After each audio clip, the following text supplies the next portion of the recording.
4월 26일 새벽 예배입니다. 오늘도 하나님의 말씀 앞으로 나온 주의 모든 성도님들을 주님의 이름으로 축복합니다. 이 시간 함께 출애굽기 12장 21절부터 28절까지의 말씀을 봉독하도록 하겠습니다. 출애굽기 12장 21절입니다. 모세가 이스라엘 모든 장로를 불러서 그들에게 이르되 너희는 나가서 너희의 가족대로 어린 양을 택하여 유월절 양으로 잡고 우슬초 묶음을 가져다가 그릇에 담은 피에 적셔서 그 피를 문 임방과 좌우 설주에 뿌리고 아침까지 한 사람도 자기 집 문 밖에 나가지 말라.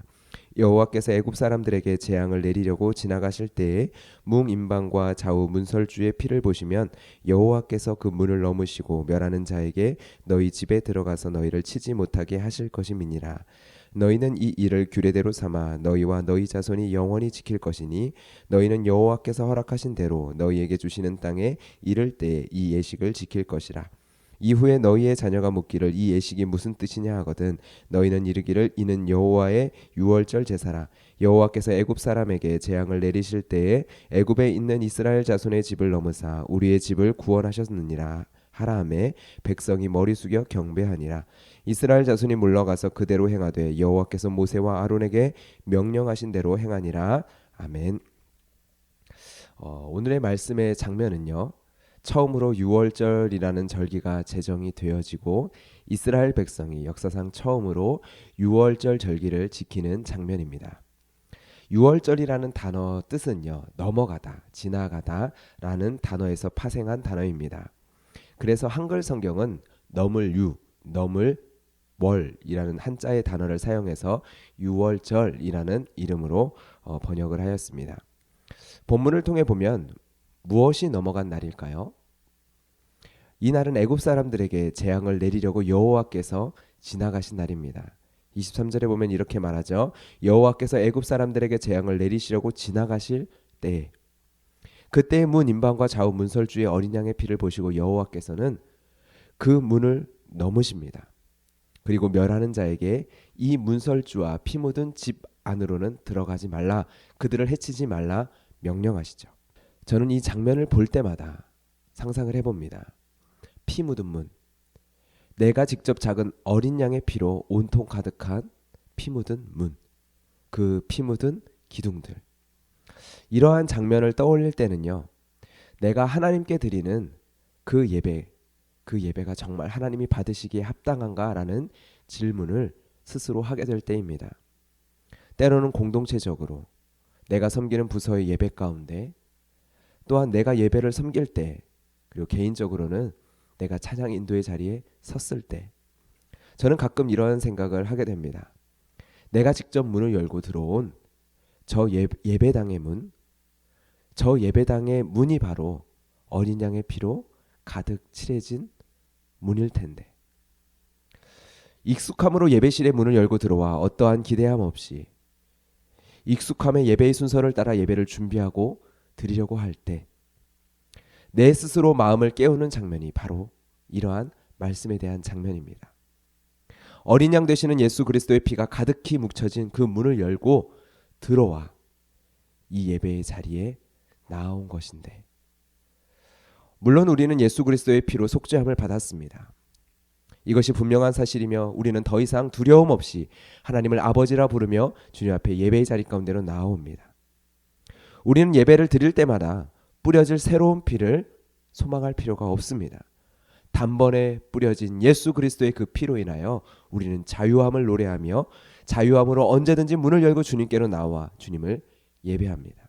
그런데 우리가 받은 은혜는 값없는 은혜가 은혜이지만 값비싼 은혜였음을, 값비싼 대가가 치러진 은혜였음을 기억하는 것이 필요합니다. 우리 편에서 값없이 은혜를 받았지만 하나님 편에서는 너무나도 값비싼 대가가 치러진 은혜이기 때문입니다. 하나님께서는 모세를 통해 이 사건을 절기로 지키라고 명령을 하십니다.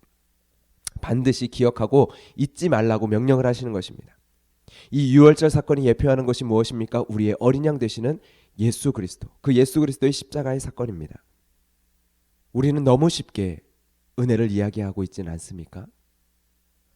우리는 은혜를 너무나도 가볍게 받아들이고 있지는 않습니까? 은혜가 값없다, 맞습니다. 그런데 여러분, 은혜가 값없다라는 것의 핵심은요, 받을 자격 없는 우리들이, 전혀 자격 없는 우리들이 그 은혜를 받았다라는 것에 있습니다. 그런데 우리는 자격 없는 우리가 값없이 받은 그 은혜를 도리어 값없이 여기고 있지는 않습니까? 애굽의 온 땅에 죽음의 재앙이 드리워졌습니다. 그리고 애굽의 온 집집마다 죽음으로 인한 통곡의 울음소리들이 가득합니다. 짙은 어둠 속에 들려오는 죽음의 비명과 슬픔의 탄식의 소리들. 물론 이스라엘의 거주 지역과 애굽인들의 거주 지역은 분리되어 있었기 때문에 실제적으로는 그 소리를 듣지 못했을 수도 있습니다. 그렇더라도 아침에 문을 열고 나와서 애굽 온 땅에 일어난 일들을 두 눈으로 목격하며 그들의 고통의 소리를 듣게 되었을 때 그들은 무엇을 보게 되었을까요? 자신의 진문을 물들이고 있는 어린 양의 피요. 내가 어제 내 손으로 직접 잡은 어린 양, 그리고 내가 직접 저 문에 발랐던 뚝뚝 떨어지는 핏방울. 여러분, 은혜는 이것입니다.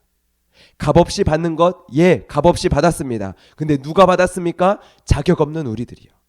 받을 자격이 전혀 없는 우리들이요. 무엇 때문에 받았습니까? 그분의 사랑 때문에요.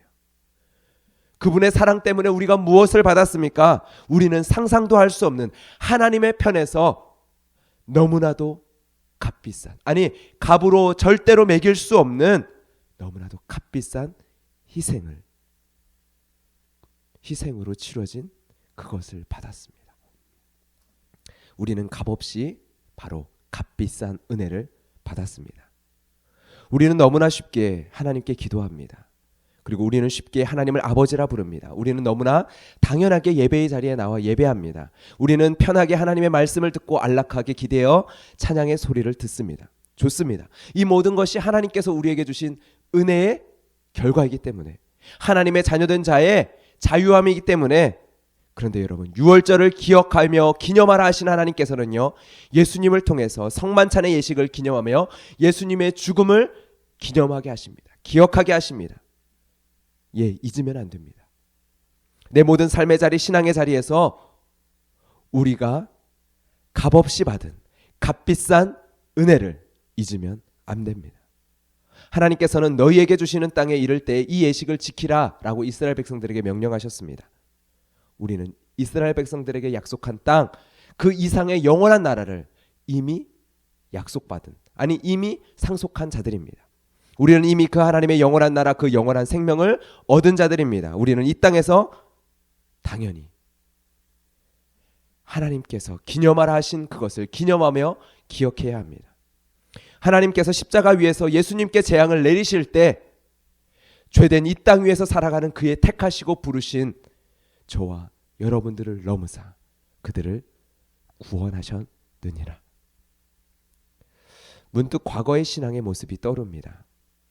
저희 부모님께서는요, 성경 위에 어떠한 것도 올려놓지 못하게 하셨습니다.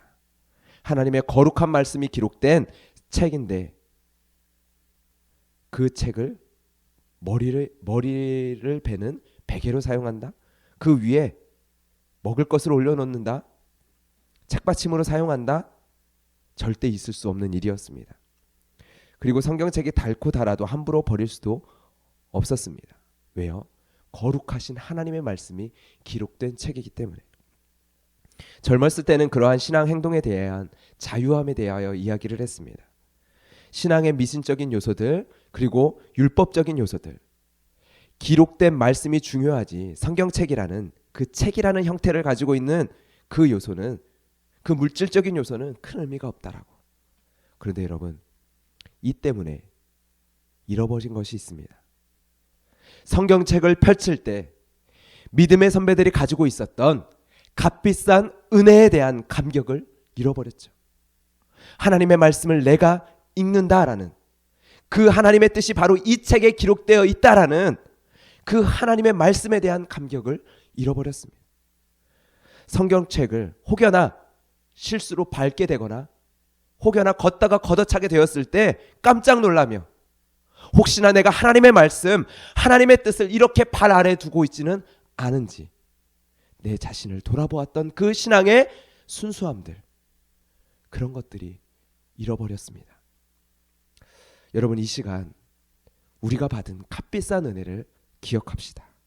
나의 삶의 여러 기도 제목에 응답하시는 것과 비교도 할 수 없는 은혜, 나의 질병을 고치시고 나의 삶의 피로를 채워주시고 내 문제를 해결해 주시는 것, 그것보다 비교도 할 수 없을 정도로 가장 유일한 값비싼 은혜, 그 은혜를 자격 없는 우리가 받았음을 기억하며 주님 앞에 나아갑시다. 그리고 오늘도 그 은혜를 자격 없는 우리가 받아 하나님을 예배하는 예배의 자리로 나아갈 수 있음을 기억하며 나아갑시다. 이 시간 기도할 때 그 은혜에 대한 감사와 감격을 주님 회복시켜 주시옵소서. 그리고 그 은혜를 받은 자로서 어떻게 어떠한 모습으로 예배의 자리로 나아가야 하는지, 삶의 자리로 나아가야 하는지 주님 깨닫게 하여 주시옵소서. 같이 함께 기도하며 나가도록 하겠습니다. 하나님 감사합니다. 오늘도 이 시간 주의 말씀을 들으며 주의 말씀 앞에 서서 하나님, 주님께서 우리에게 허락하여 주신 놀라우신 은혜를 기억하며 나아가게 하신 하나님 감사합니다. 하나님, 받을 자격 없는 인생들 가운데 주님 찾아오셔서 그 은혜를 하나님 부어주시고 그 은혜로 하나님 우리를 구원하여 주셨음을 이 시간 기억하며 나아갈 수 있기를 원합니다. 오 하나님, 우리가 그 은혜를 값없이 여긴 것은 없지 않습니까? 하나님, 너무나도 하나님 값비싼 그 은혜, 자격 없는 자에게 하나님 주어주신 그 은혜, 그런데 우리가 도리어 값없이 그 은혜를 여기지 않았습니까? 주여 하나님, 주님의 그 은혜를 기억하길 원합니다. 나의 삶 가운데, 매 삶의 자리 가운데, 예배의 자리 가운데 하나님 기억하고 기념하며 나아갈 수 있기를 원합니다. 내가 하나님 어떠한 모습으로 주님 앞에 예배의 자리에 나아가야 되겠습니까? 나의 삶의 신앙의 자리 가운데 내가 어떻게 나아가야 되겠습니까? 오 하나님 아버지, 이 은혜를 기억하며 하나님, 이 값비싼 하나님의 은혜를 하나님 받은 자로서 어떻게 나아가야 될지 우리 안에 깨닫게 하여 주시고 우리의 마음을 겸비케 하여 주시며 하나님 앞에 주여 부르심 앞에 응답하며 나아가는 복된 우리의 모든 주의 성도들 되게 하여 주시옵소서. 감사하며 예수 그리스도의 이름으로 기도드렸습니다. 아멘. 그 은혜를 의지하여 하나님께서 주신 새롭고 산 길, 생명의 길, 그 길을 지나 하나님 앞에 나아가 우리의 구할 바를 담대하게 주님 앞에 구하며 믿음으로 오늘도 주님 앞에 승리하는 오늘 이 시간이 되기를 소망합니다. 함께 계속적으로 기도하며 나아가도록 하겠습니다. 기도하겠습니다.